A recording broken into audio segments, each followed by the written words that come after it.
You're listening to the podcast of Iris Josephina. If you're passionate about exploring the menstrual cycle, cyclical living, body wisdom, personal growth, spirituality, and running a business in alignment with your natural cycles, you're in the right place. I'm Iris. I'm an entrepreneur, functional hormone specialist, trainer, and coach, and I am on a mission to share insights, fun facts, and inspiration I discover along the way as I run my business and walk my own path on Earth. Here, you'll hear my personal stories, guest interviews, and vulnerable shares from clients and students. Most people know me from Instagram, where you can find me under @CycleSeeds, or they have been a coaching client or student in one of my courses. I'm so grateful you're here. Let's dive into today's episode. Hey friends, welcome to a new episode of the Inner Rhythms podcast. This episode is a one very close to my heart, and I want to start off by a trigger warning because I'll be sharing about my pregnancy loss experience, and I'll be sharing into detail. So if that's something that you don't want to hear or you have difficulty hearing, maybe don't listen to this podcast. The reason I am recording this in such detail is for several reasons. One of the reasons is that pregnancy loss and miscarriage are very hushed. They're still in a taboo sphere, even in countries that pretend or claim to be open and modern. And, it's just my experience is that many countries and many people have a very tabooed relationship with pregnancy loss. And this is exactly the reason why I'm opening up, and I'm opening up fully about it. Because honestly, I'm very sick and tired of the fact that pregnancy loss doesn't have a rightful place in our society. It's not considered a rightful rite of passage, and it is not treated as such. And I personally believe that pregnancy loss is something that everyone should drop everything for, because people who experience pregnancy loss are very unsupported in society. And this is another reason why I just want to open up about this and just have my experience out there and have people hear it. And I'm going to share my experience in the next few parts of this episode, because I want to share the rawness of this experience. So I've had miscarriages before, years ago, and those were in moments I wasn't ready to be a mother, or with men I wasn't supposed to be with.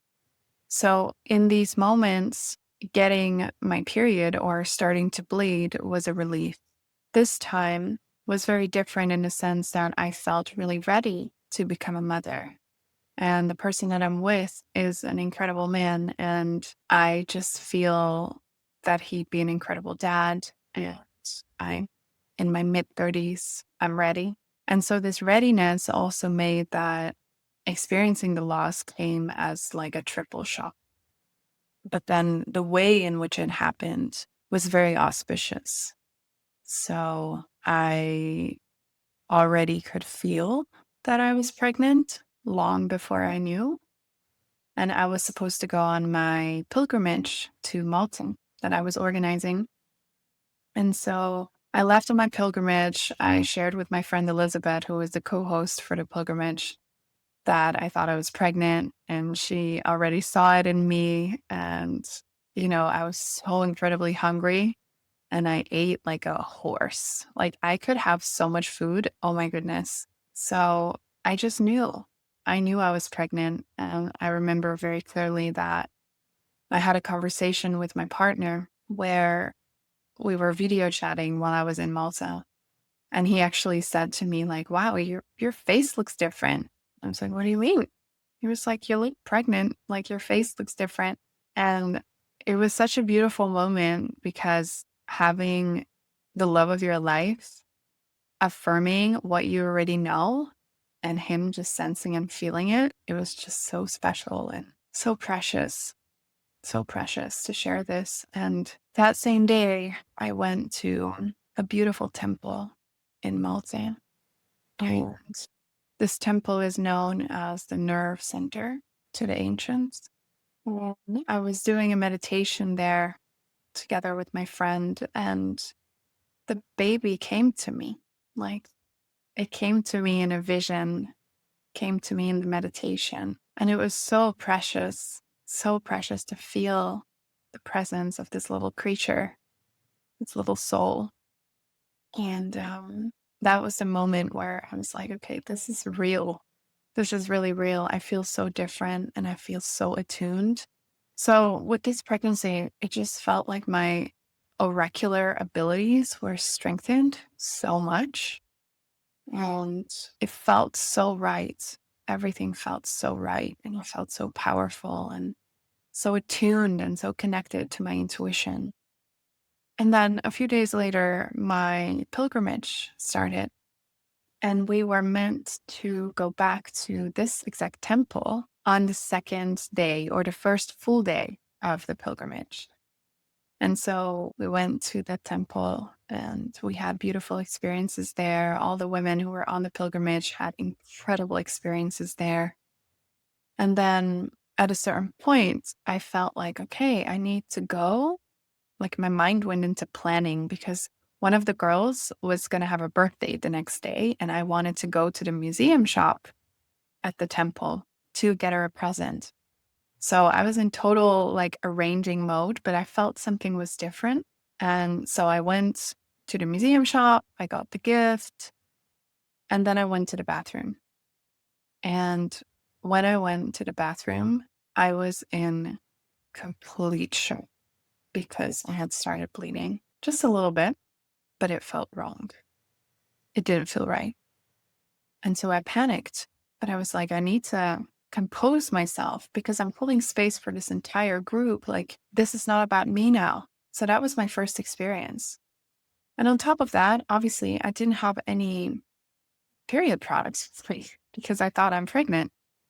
I had them in the car, but I didn't have them there and then in that moment. And so I had to like put toilet paper in my underwear. I mean, I'm sure that everyone who has a period has had an experience in their life where they were bleeding unexpectedly and didn't have any period product and had to stack their panties with toilet paper. That's what I had to do. And we were supposed to go to a restaurant after. So that's what we did. Before we went to the cars, I told my friend I started bleeding and she knew that I was pregnant. And so we went to the restaurant and when I was driving to the restaurant, I already felt like, oh my God, this is wrong, this is wrong, this is wrong. And as I was driving, I could feel that it was like the floodgates opened with blood and clots. And I was like, this is so wrong. This is not right. This is not right. And then we arrived at the restaurant, and then in the restaurant, I had to deal, with everything. I'm sure everyone with a period has gone through this. Like, you need to go to a public restroom, you need to like take your pants off because you leak through, and then you need to put new underwear on and your pad, and it's just a whole ordeal. And then the layered experience of this just made it harder. Like I was supposed to like hold myself together and not just, break down in front of a group of women I was hosting a retreat for. And I debated for a long time whether I would say anything or not. And I didn't for the whole day. I did eventually in the evening when we had the sharing circle and everyone was so sweet and so helpful. But in that moment, it was just like, I can't say this right now. Not here, not in a public restaurant, like where so many people are sitting, and no, it just didn't feel right. And then I was like, I need to know whether I was right because I know I was pregnant. I intuitively, physically had felt pregnant. And I don't think this is something that many people do, like test after they started bleeding. Most people start testing before they start bleeding. But I wanted to wait to test until I was with my partner. So I didn't. And so the next day I tested. And for those who are curious to know how you do that when you're already bleeding, is you clean yourself up completely and then you put either a cup or a tampon and you make sure that there is no blood at all on your vulva anywhere, and then you pee on the stick. And so I was pregnant. Because what happens is, when you are pregnant and then you start bleeding, pregnancy hormones are not going to be out of your body immediately. For the first few days after pregnancy, especially with a early loss, you can still see the pregnancy hormone on the test being there. So I did that and it was positive. So I knew I was right. And that gave like a lot of confirmation and relief too, that it was like I had felt it correctly. My partner had seen it correctly. We were right, but it was hard. It was very hard. And, I had to host an entire retreat while going through this. And not to say that it wasn't possible. It was possible because the pace of this pilgrimage was very slow. The women who had come and chosen to be there were all incredible. We had a chef that was cooking for us like 3 times per day. So I was very well fed, very nourished. I had community around me. So eventually I found it to be a blessing to be surrounded by women and surrounded by good food moving through this. But obviously, nevertheless, it's hard. But I didn't prepare for the hardest part. The hardest part for me was coming home after the retreat, having to cook my own food, having no one in the house when I got home. And it was really hard. It was really hard. And I went to this entire crisis with everything. Like I felt imposter syndrome. I wanted to quit all my work because how could this happen to me when I was doing everything right and I was a hormone coach and I was specialized in fertility? And I really felt like I was betraying myself.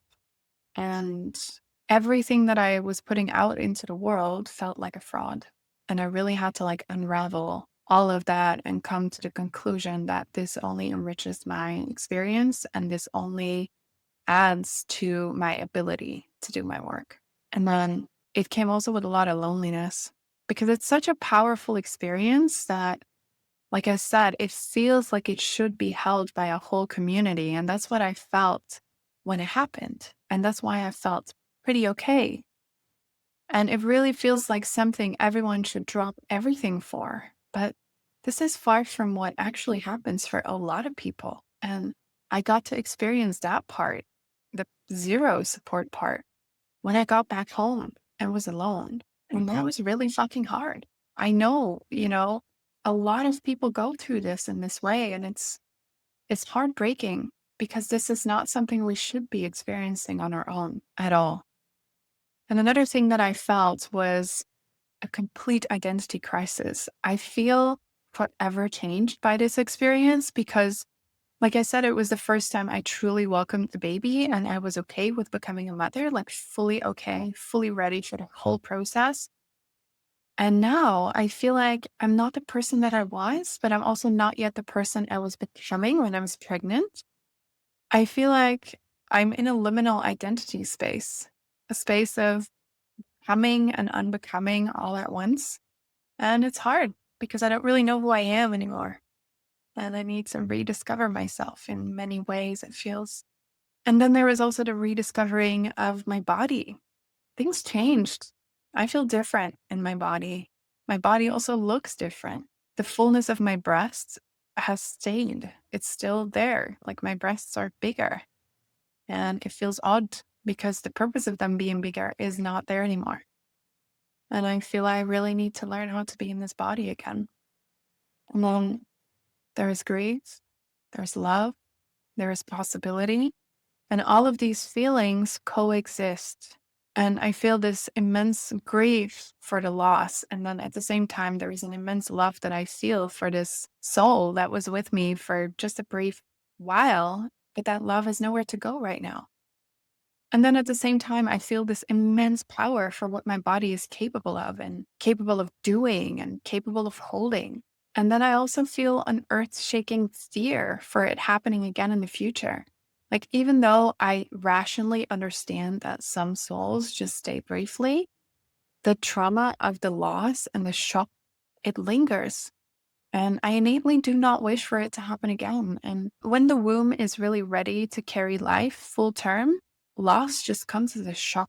And I know it will take a while for me to trust my body again. And then there is also feelings of confusion. I don't really feel like I'm the same person, but other people still see me as the same person. And I want to be the same person for them. But then I also know that, like someone impossible, it's somehow confusing to relate to other people while feeling so different after the immense transformation that is pregnancy loss. And then simultaneously with all of that, I feel immense gratitude. I feel like this little soul was here only briefly, but the messages and the teachings and the downloads that I got when they were in my belly are unlike anything I have ever experienced. And I really feel like this pregnancy opened my oracular portals more than anything. And I don't really know yet what to do with that. I'm unsure. I'm just allowing it to be there. And I hope it'll be clear at some point. And I just want to say, if you're moving through this, please know that you're not alone. So many of us are on this journey with you and are feeling what you're feeling. And we're truly in this together, even though our society is not fit to support in the ways that we maybe need. I do feel and find solace in the fact that I'm really not alone. There are so many women with me who experience this right now. And then I'm sure that people are wondering how I'm supporting myself and what I'm doing. So I'm going to share what I'm doing from my personal experience. I'm not sharing this as a professional. Obviously, I'm using my professional knowledge to support myself, but this is not like a scientific medical list on what to do. I have followed my intuition more than my rational mind in this whole process. And I feel it helped me more and better than, having a step-by-step protocol on what to do. So one thing that has tremendously helped me is laying flat on the earth with my belly down, just laying down, breathing, and doing nothing at all except for that, and having the feeling that I'm helped and a great mother. I have also spent a lot of time connecting and sharing with my partner as much as possible and taking him with me in the experience and also sharing it in great detail with him and then listening to what arises for him as well and feel that we both can be seen in this experience because men are completely left out of the equation here. Like he had such an emotional process with this as well. And I feel that we don't talk about this enough. So I have asked him whether he would be open to come and share on the podcast with me. And he's open to that. I just don't know when we both will feel ready to do that. But I'm very dedicated to record that episode because I feel the male perspective is barely ever shared at all. And I feel that's important to do. And then another thing that I've tried to do is to eat 3 times per day and focusing on protein and fat and keeping it as simple and plain as possible. Another thing that helped me a lot was driving my car to an area where there are no people and then just screaming my lungs out in the car. Very helpful. Highly recommend to anyone going through something. And then dancing in the house. I haven't gone out to dance. I don't want people to witness me in my dance. That's not my goal. But I had to dance to connect to my body. And then with that, there are 2 other types of movement that I've been focusing on. One of them is reformer Pilates. I love it because it really helps me to get back to my body. And my teacher is also a physical therapist specialized in pelvis. So I really trust his judgment and his knowledge. So that's been more helpful than going to the gym because I don't think, and this is not to talk badly about anyone teaching at the gym, but my experience is that not many people at the gym have knowledge on muscular tension after pregnancy, pelvic health after pregnancy. So this is what I've been doing. And then walking a lot. And walking seems to be the best way for me to process things right now. I go out in nature. I don't put headphones, but I listen to the birds and natural sounds. And there is something about the forward movement of walking and then thinking that helps me process. And I actually have a friend who I speak to quite regularly, and she says, yes, the forward movement and processing really does something to our brains. And it's very helpful to use the forward movement to process. And then I've been drinking a lot of water, a lot of coconut water, and a lot of herbal teas. And I really aim for 2 to 2.5 liters or more per day, because somehow this also always helps me process, like drinking water, coconut water, and herbal teas. I cannot explain how it works in the body, but for me, I always drink more when I'm processing. And then maybe something surprising that people don't expect of me that I've been doing is eating a lot of quote unquote bad comfort foods. Of course, I take a glass of apple cider vinegar before I eat bad stuff, like 1 teaspoon of apple cider vinegar in water. But my go to for a long time, I think I've eaten this for 2 weeks straight, was frozen pizza from the supermarket and Snickers ice cream. And I gave into it fully, fully. And I'm unashamed that I did that. It helped me in the moment. And after that, it was over and I'm back to my normal routines and making healthy food again. But in the moment, that was what I needed. I have no shame about that. And I just did it and it helped me. And then I also try to drink bone broth every single day and making sure that I make enough so my freezer is full of broth. So I try to make broth every single week so that I make sure it's there and I can just drink it every single day. And then I've spent a lot of time writing, but I don't like writing with pens and I don't like writing on the computer when I process something. And my partner, a while ago, he gave me like a feather pen with like liquid ink. And I've written with this feather pen in a beautiful journal the entire story. And it's been really helpful for my processing because I really like beautiful things. And there is something about writing with a feather pen. Maybe it's also like some sort of forward movement, like with the walking, but it does something. It did something to my brain. And I'm grateful that I had that option.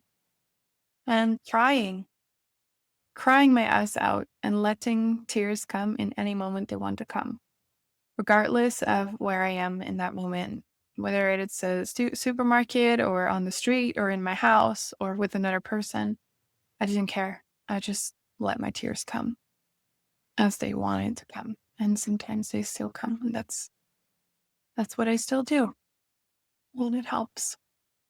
And then another thing that I had to do because my way of connecting with people dear to me, especially after I got back home, was via my phone because my family is not here. I live far away from my family. I live far away from most of my friends. I'm in a long distance relationship. So I really had to say to my friends and my family, like, I don't know how long it will take me to respond to messages. And I had to ignore messenger apps as long and much as possible because it would frustrate me. It would make me cry. It would make me feel uncomfortable.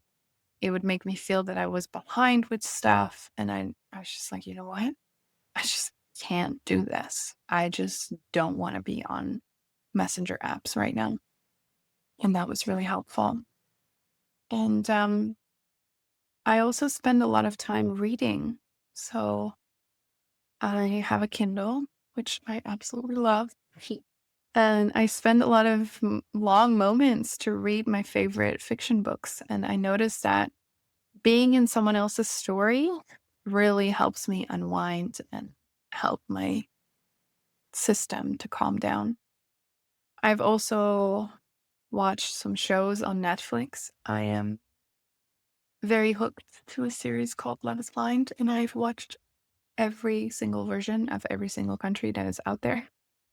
And yeah, that's the show. That was the show that just helped me process while I was eating my pizza and eating my Snickers ice cream. And it helped. And then at a certain point, I was like, okay, fuck this. I don't want to do this anymore. I don't want to watch this anymore. And that was really the moment that I realized, like, okay, I'm ready to like move forward a little bit more. And then there's a few other things that I practically have done that I found helpful. So I did magnesium foot baths. I actually wanted to take like full on baths in a bathtub, but I don't have a bathtub. So I had to do magnesium foot baths. And then I did yoni steams, and I'm taking some supplements. So I've been taking a prenatal, an omega-3, dried organ supplements, specifically liver. I have taken some cellular support, so NAD and ubiquinol. And then I've also been taking saffron to support my brain. Well, saffron is very much not recommended when you are pregnant, but I felt I really needed some brain and serotonin support. So that's what I've been taking. And yeah, sharing with family and friends as much as I wanted and was capable of. For some people, it took me a longer while to get in touch with them. Some people also very much didn't know that I went through pregnancy loss for a long time. But, I had to think about myself and what I needed. And I finally feel that I'm seeing the light again, because for a long while after it all happened, I thought, you know what? Maybe I'm not supposed to be a mom. This feels so wrong to experience. Maybe I'm just not meant to be mom.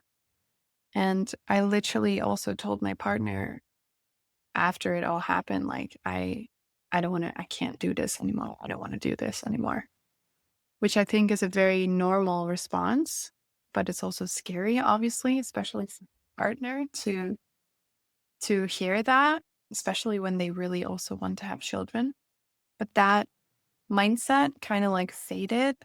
And I think it's like a protection mechanism, like a biological protection mechanism, that as soon as a miscarriage or a pregnancy loss happen, the body goes like, we're not doing this again anytime soon.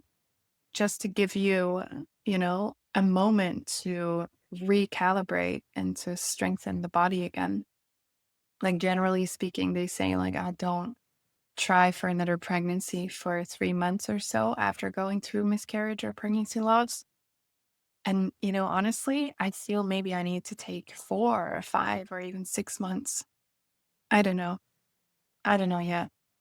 We'll see how it goes. But one thing that I do know is that this experience has changed me forever. It has marked me in ways that I haven't been marked before. And it also humbles me for accepting the mystery of life, for not wanting to control the outcome of situations so much, especially when they have to do with the body, and just very deeply, deeply trust. And at the same time, it also has created so much closeness between my partner and I, and how we look at this whole experience and how we look at the future and the proactive things that we are doing, like, practically. So, yeah, I feel this experience enriched me. It also made me better at my work. I can see that now, where I couldn't see that earlier. And it even inspired me to, sorry, you can take that out. So, pseudo. And it even inspired me to put out a fertility course that I am, you know, planning to bring out. I have had this course for a long time, just laying around, but it just never felt right for me to put that out, because somehow I felt I didn't have enough experience with all aspects of fertility. And now I feel like I do. So I'm going to put out a preconception course that focuses on how to prepare for conception, both for female and male bodies, and also offer community classes for people to share their story and focus on the full spectrum. Because getting pregnant is one thing, staying pregnant is another thing. And I feel like I now have more tools to compassionately finalize this course and offer it to the world, to anyone who needs it. And so that's what I'm going to do now, focusing my work on this. I also have created some master classes that I'm going to put out. So there's a masterclass coming on charting your cycle, which is a very important aspect in fertility. I have a masterclass on improving stress resilience, and I have one on a healthy cycle, and I have one on detoxification processes in the body, which are very important for hormone health. So all of that is coming, and I cannot wait to share all of that with you. And I also want to say, thank you for receiving my story, for listening all the way until the end of this episode. And I'm very open to hear from you. So you can always send me a DM on Instagram to share how this episode landed for you. You can also respond here in the Spotify part of the podcast if you're listening on Spotify. And you can also email me at info@cycleseeds.com if there's just anything that you feel like sharing. Because I know this stirs up some feelings, especially if you have experienced something similar. So thank you so much for listening, for receiving. I'll see you in the next episode. Okay, this wraps up today's episode. Thank you so much for listening. Want to know more about me? The best way to reach me is via @CycleSeeds on Instagram. And if you heard something today and you think, oh my God, wow, I learned something new, feel free to share the podcast on your social media and tag me. Or leave a review or rating. In this way, you help me reach more people like you. Thank you so much.